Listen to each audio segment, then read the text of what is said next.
récupérer nos paniers de légumes en fait dans un habitat participatif. Et à chaque fois qu'on y allait, en fait, ils étaient tout le temps en train de faire des apéros, de parler, les enfants jouaient tous ensemble et en fait on se disait mais qu'est-ce que c'est que cet endroit, ça a l'air trop bien. Et puis après on s'est tourné vers des habitats participatifs pour voir est-ce que ça pourrait coller avec nos finances, notre temps, les lieux dans lesquels on a envie d'habiter quoi. Et puis un appartement s'est libéré au groupe du 4 mars et du coup en fait c'était le moment dans nos vies et ça correspondait en fait à un certain nombre de valeurs. Un jour s'est présenté une personne de la quarantaine et qui avait un enfant. Elle était intéressée par le projet. Avant, c'était une fabrique de tomates dans les années en 1850. Mes parents ont réussi à faire des travaux, à aménager 1, 2, 3 appartements. Et on a eu cette idée de créer une coopérative d'habitants. Je suis ici sur ce lieu depuis assez longtemps. J'ai passé toute mon adolescence ici et c'est super de voir la différence entre maintenant et avant. C'est bien un assemblage à partir de raisons d'être, d'aspirations qui donnent une impulsion de départ. On avait envie d'être tous les deux dans notre cocon, mais continuer à avoir un petit peu des liens avec d'autres gens et vivre avec d'autres gens. Et du coup, la coop, c'est vraiment un bon entre-deux.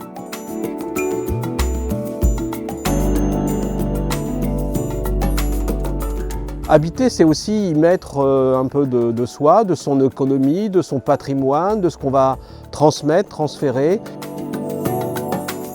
Il y a habiter l'immeuble, il y a aussi des rez-de-chaussée dans lequel il y a un immense local à vélo, un lieu de stockage, un studio de musique et puis notre salon cuisine ouvert sur un jardin et le toit terrasse, donc plein d'espaces où on peut se réunir tous ensemble à l'échelle vraiment de l'immeuble. Ça nous donnait l'occasion vraiment de prendre soin de ce lieu commun.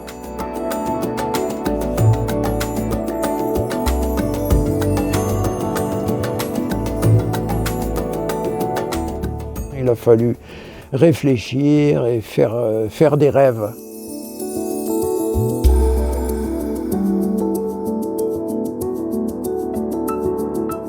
Ces coopératives réenchantent le vivre ensemble.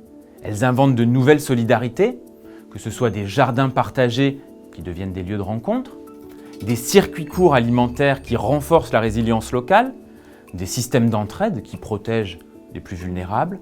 En cela, elles enrichissent la démocratie. Elles démontrent qu'on peut consommer autrement, non pas selon ses désirs, mais selon ses besoins réels. Et cela vaut pour le logement.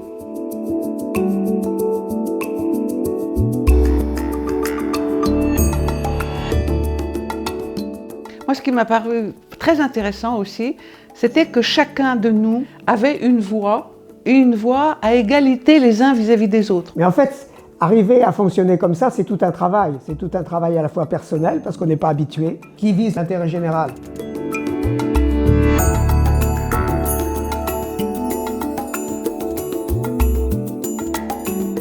Ce qu'on utilise très régulièrement, c'est, après avoir parlé d'un sujet, chacun dit autour de la table ce qu'il pense sur le sujet.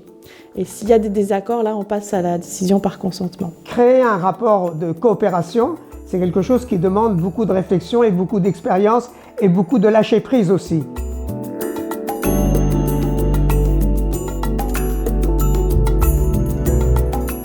J'ai beaucoup aimé la partie intergénérationnelle, c'est-à-dire mélange d'âge, que mes enfants puissent côtoyer au quotidien des personnes plus âgées. Les personnes plus âgées, en fait, ils ont un mode de vie et une disponibilité complètement différente de quand on est encore actif et j'ai vraiment pu voir leur participation. J'aime bien aller voir les personnes âgées.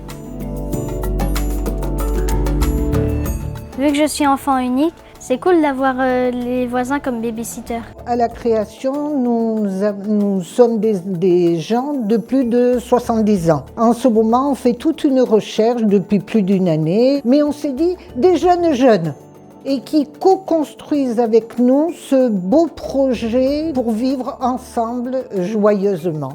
Moi, l'intergénérationnel, c'est quelque chose qui me paraît évident et naturel en fait. La couture étant mon ancien métier, et je vais profiter de mon savoir dans cet habitat participatif. Je suis contente de pouvoir rendre service à mes voisins et voisines. fait de temps en temps des repas communs, voir un petit peu les souvenirs de chacun. Être présents les uns pour les autres et venir se soutenir. Accepter qu'on n'en est pas au même niveau dans la vie.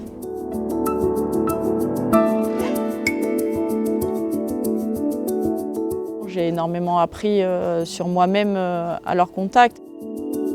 C'est vraiment très très drôle de réaliser qu'à 40 ans, en fait, je suis ultra jeune.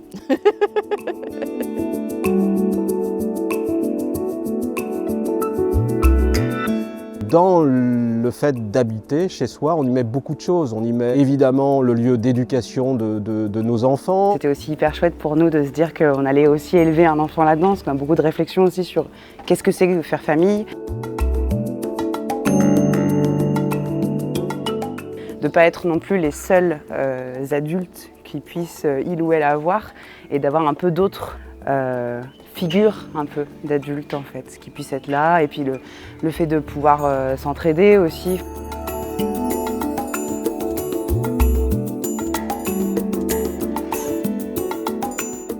Le logement, c'est un besoin fondamental et tout le monde devrait avoir un logement décent. Habitat Humanisme a donc 3 logements ici, 2-3 pièces pour des mamans isolées. Ça, c'est du logement pérenne, donc en logement PLAI. Et un 5 pièces où ils font une colocation aussi de mamans isolées. On a mis un nouvel outil de calcul des loyers. On prend toutes les ressources du ménage, on divise par le nombre de personnes du foyer. Ça fait un prix au mètre carré en fonction de la surface.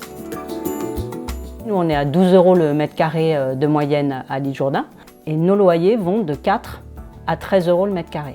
Alter Habitat Lillois, nous avions donc préconisé de réserver un appartement pour une famille qui était dans la difficulté. Ça a permis en fait de loger une famille dans des conditions décentes et à un prix vraiment très bas. L'accompagner dans le quotidien, à l'école, les papiers administratifs.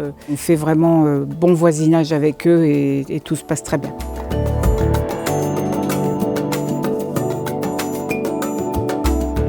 Donc j'ai eu la joie d'accueillir la famille albanaise. J'étais ravie de cette mission qui m'était donnée. Donc beaucoup de plaisir à voir tout ce petit mélange se mettre en place.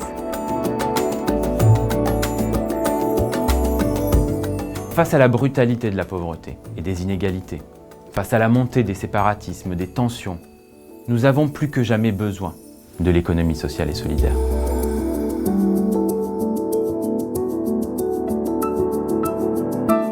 C'est intéressant d'avoir cette richesse en fait, des gens qui vont apporter autre chose, avec peut-être d'autres profils socio-culturels.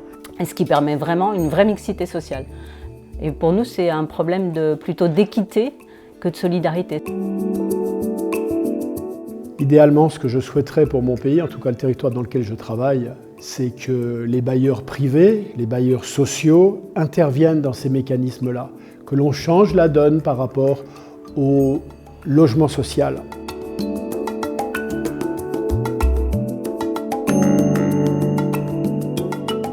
On essaie de faire partager un certain nombre de valeurs, l'attention aux autres. C'est au-delà de l'habiter, c'est vraiment des valeurs qui sont profondes et ça vient toucher des choses importantes au fond de nous. Donc on cherche la pérennité dans le montage juridique, mais on cherche aussi la pérennité dans le vivre ensemble. Envisager plein d'aspects de la vie ensemble, aussi bien au niveau de la buanderie, de prendre le soin du linge des uns des autres, de prendre soin du jardin, prendre soin des enfants, prendre soin des personnes malades, des personnes qui sont qui se retirent à un moment de la vie. Donc ça m'a paru très important. C'est aussi un lieu où on va y grandir, y vieillir et parfois même y mourir. On voulait une alternative à la maison de retraite.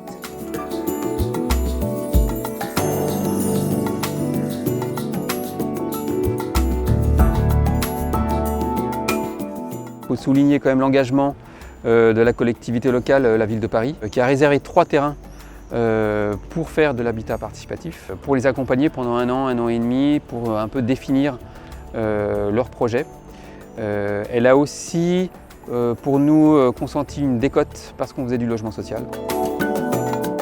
Comment éventuellement prendre l'habitat participatif comme une chance pour promouvoir des politiques du logement ouvertes aux différents publics. Je pense à l'habitat intergénérationnel, je pense notamment aussi à l'habitat participatif en milieu rural. Les réflexions sont aujourd'hui menées pour développer éventuellement demain des programmes de logement en habitat participatif.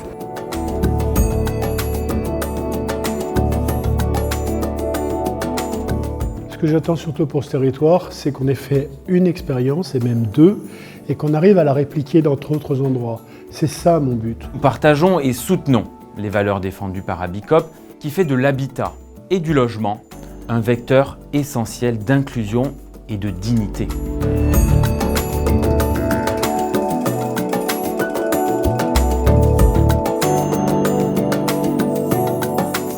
C'est vraiment chouette, quoi.